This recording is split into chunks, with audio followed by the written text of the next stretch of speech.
Hey guys, welcome back to my channel the mom's life और मैं हूँ शोभना सोनी, एक स्टेट होम और होम स्कूल मॉम। तो आज के इस वीडियो में आपके साथ शेयर करने वाली हूँ कि मैंने अपनी बेटी के बेड को कैसे रेडी किया। बहुत ज़्यादा स्पेस नहीं है हमारे घर में, ऑब्वियसली है 3 रूम्स है, 2 BHK अपार्टमेंट है। तो इसी में मैंने उसके लिए भी कुछ स्पेशल करने की कोशिश की और जो उसका बेड है, उसका जो कह सकते हैं एक छोटा सा मिनी बेडरूम जो रेडी किया है, वो अपने ही बेडरूम में रेडी किया है। वैसे तो वो अभी भी मेरे साथ को स्लीप ही करती है, लेकिन फिर भी मुझे ऐसा लगा कि नहीं, अब मुझे इसके लिए एक छोटा सा ऐसा स्पेस बनाना चाहिए जिसको ये फील कर सके कि हाँ, ये उसका सेपरेट स्पेस है, वो उसका सेपरेट बेड है जहाँ पे वो आराम से जाके अपना टाइम स्पेंड कर सकती है, जहाँ पे वो जाके अपना सो सकती है, अपने डॉल्स के साथ खेल सकती है, अपने टॉयज़ के साथ खेल सकती है। तो इसके बेड को रेडी करने के लिए मैंने बहुत सारे आइडियाज़, बहुत सारी चीज़ों की रिसर्च करी। उसमें मुझे काफ़ी कुछ चीज़ें मिली, अच्छी चीज़ें मिली, बहुत अच्छे से क्रिएटिव चीज़ें मिली। तो अब मेरे पास तो ज़्यादा जगह नहीं थी उस रूम में, तो मैंने उतने थोड़े से स्पेस को मैंने कैसे यूज़ किया है वो मैं आज आपके साथ शेयर करूँगी। और मैंने उसके बेड को उसके लिए स्पेशल कैसे तैयार करने की कोशिश करी है वो मैं आपके साथ शेयर करूँगी। तो इस वीडियो को लास्ट तक ज़रूर देखिएगा। और इस वीडियो में मैं आपको बहुत सारी चीज़ें बताऊंगी, बहुत सारे टिप्स भी दूंगी कि अगर आप अपने बच्चों के लिए बेडरूम या कोई उनका बेड सेटअप कर रहे हैं तो किन किन चीज़ों का आपको ध्यान रखने की ज़रूरत है। तो चलिए शुरू करते हैं आज का ये वीडियो।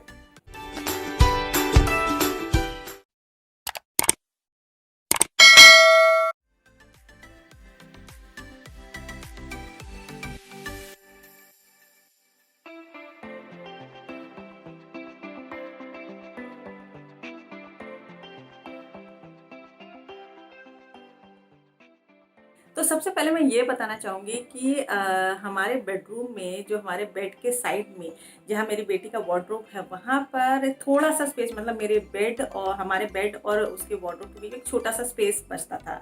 तो पहले तो वहाँ पर कुछ भी नहीं था, सिर्फ एक चेयर रखी हुई थी क्योंकि ऐसी कोई नीड नहीं समझ में आ रही थी पहले। लेकिन जैसे जैसे मेरी बेटी बड़ी हो रही थी, मुझे लग रहा था कि नहीं, इसके लिए भी कुछ स्पेशल कुछ मुझे करना चाहिए। वैसे तो मन ये था कि उसके लिए एक अलग से सेपरेट उसका रूम सेटअप करूँ, लेकिन अब नहीं है, रूम स्पेस कम है।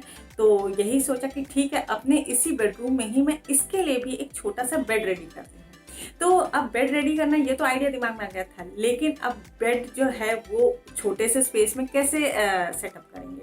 तो उसके लिए पहले तो मैंने पूरा अपना रूम अच्छे से देखा कि उसमें कौन कौन से स्पेस को मैं यूज़ कर सकती हूँ।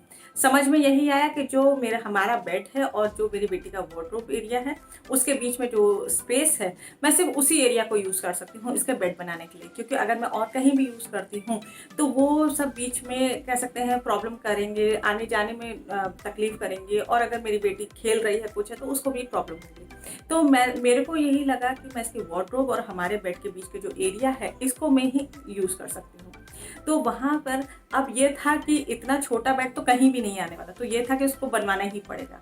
तो फिर हमने कारपेंटर से बात करी, उसको हमने पूरा दिखाया कि कैसे क्या करना है। उसने हमें आइडिया दिया कि हम इसको कैसे बना सकते, कर सकते हैं।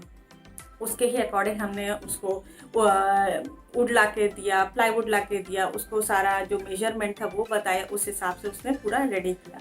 अब बेड तो रेडी हो गया, तो अब बात आती है कि मैट्रेस कैसे लगेगा। तो ये था कि मैट्रेस के लिए भी, अब जो मैट्रेस हमारे बेड का है, जो उसका साइज़ है, उसकी जो हाइट है, उसके हिसाब से मेरी बेटी के बेड के लिए मैट्रेस मिल नहीं रहा था। तो उसको भी फिर हमने ऑर्डर देके बनवाया। तो जो फाइनली ये जो बेड बना, तो अब ये था कि बेड तो बन गया, सब कुछ हो गया। अब इम्पॉर्टेंट ये था कि ये उसके लिए स्पेशल कैसे बनाया जाए। तो मैंने जो सबसे पहली चीज़ करी, और जो कि मेरी कोशिश ये रहती है कि मैं आप लोग को भी वही चीज़ बताऊं, कि मैंने सबसे पहले ध्यान रखा कि इसके बेड को मैं कलरफुल तरीके से बनाऊं, कलरफुल बनाऊं, और साथ में उसमें डिफरेंट थीम्स यूज़ करूं, ताकि डिफरेंट शेप्स, डिफरेंट कलर्स और डिफरेंट थीम अगर होगी तो ये उसको इंजॉय कर सके। तो मैंने इन सब चीज़ों का ध्यान रखा। तो अभी मैं आपको ये आप जो देख रहे हैं, इसमें अगर मैं बताऊं तो मैंने डिफरेंट डिफरेंट शेप के कुशन्स लिए उसके लिए, और ये सारी मैंने ऑनलाइन शॉपिंग करी। साथ में मेरे पास कुछ घर में जो कुशन्स पड़े हुए थे, मैंने उनके लिए अलग तरह के कुशन कवर्स लिए, ताकि इसके बेड को मैं थोड़ा सा स्पेशल बना सकूँ। साथ में मैंने इसके लिए, अब मेरी बेटी ऑगस्ट बॉर्न है, तो मैंने उसके लिए ये अलग से एक ऑगस्ट वाला ये अलग से कुशन लिया। साथ में मैंने इसके बेड के पीछे में जो वॉल थी वहाँ पर 2 तरह के वॉलपेपर यूज़ किए। एक तो मैंने कार्टून टाइप का जो इसका वर्ल्ड मैप था वो यूज़ किया, और साथ में उसके जस्ट बेड के पीछे वाली वॉल पे मैंने लगाया इसके जैसे आउल है, मून है, रॉकेट है, तो वो वाले मैंने वॉलपेपर यूज़ किए। ये भी मैंने ऑनलाइन ही मंगाया था। तो इस तरह से ये चीज़ें मैंने सेटअप की। ऑब्वियसली है, कोशिश यही थी कि ठीक है, इतने छोटे से स्पेस को मैं अच्छी तरह से यूज़ करूँ, अच्छी तरह से ब्यूटीफुल बनाऊँ, कलरफुल बनाऊँ, ताकि मेरी बेटी अपने इस बेड पे जब अपना टाइम एंजॉय कर रही है, अपनी बुक्स पढ़ रही है या अपने टॉयज़ के साथ टाइम स्पेंड कर रही है, तो वो इस बेड पे अपने बेड के और हमारे बेड दोनों में ये अच्छे से एंजॉय कर सके। साथ में इसको वो जो फील सो स्पेशल वाली जो फीलिंग है वो भी आ सके।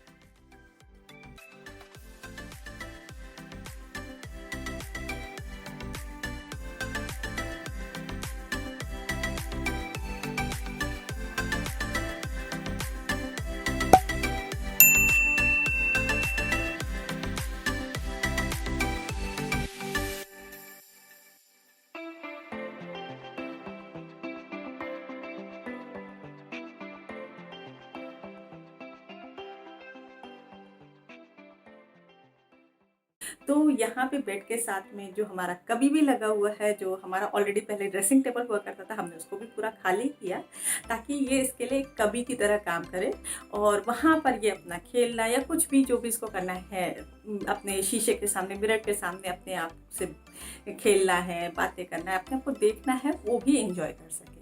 तो मेरी जो नंबर 1 टिप है वो ये है कि बच्चों का कोई भी एरिया, कह सकते हैं, अगर उनका प्ले रूम एरिया है या फिर उनका कोई बेडरूम एरिया है या उनका कोई भी एरिया जहाँ वो ज़्यादातर टाइम स्पेंड करते हैं, वो हमें कोशिश करनी चाहिए कि ज़्यादातर कलरफुल होनी चाहिए। उसमें सारी चीज़ें डिफरेंट डिफरेंट शेप साइज़ की होनी चाहिए और कलरफुल होनी चाहिए। तो इससे क्या होता है कि ये बच्चों के माइंड डेवलपमेंट के लिए और कलर रिकग्नाइजेशन के लिए, डिफरेंट शेप रिकग्नाइजेशन के लिए भी बहुत अच्छी होती है। सेकेंड टिप जो मेरा है वो ये है कि बच्चों के लिए, जैसे बच्चे धीरे धीरे बड़े होते हैं, 1.5 साल 2 साल के होने लगते हैं, तो हमें कोशिश ये करनी चाहिए कि हमें उनके लिए कोई छोटा सा ही सही, लेकिन उनका एक separate feel so special area बनाना चाहिए, जहाँ वो उन्हें फील होनी चाहिए कि हाँ, ये उनका अपना पर्सनल एरिया है, जहाँ पे वो जब कभी अकेले बैठना चाहते हैं, अपने टॉयज़ के साथ टाइम स्पेंड करना चाहते हैं या खुद अपने साथ टाइम स्पेंड करना चाहते हैं, तो वो उनका एक सेपरेट एरिया है। ऑब्वियसली जैसे हम बड़ों को भी अपने लिए एक टाइम चाहिए होता है, सेपरेट टाइम चाहिए होता है। बच्चे भले ही छोटे ज़रूर हैं, कहते नहीं हैं, लेकिन टाइम उन्हें भी चाहिए होता है।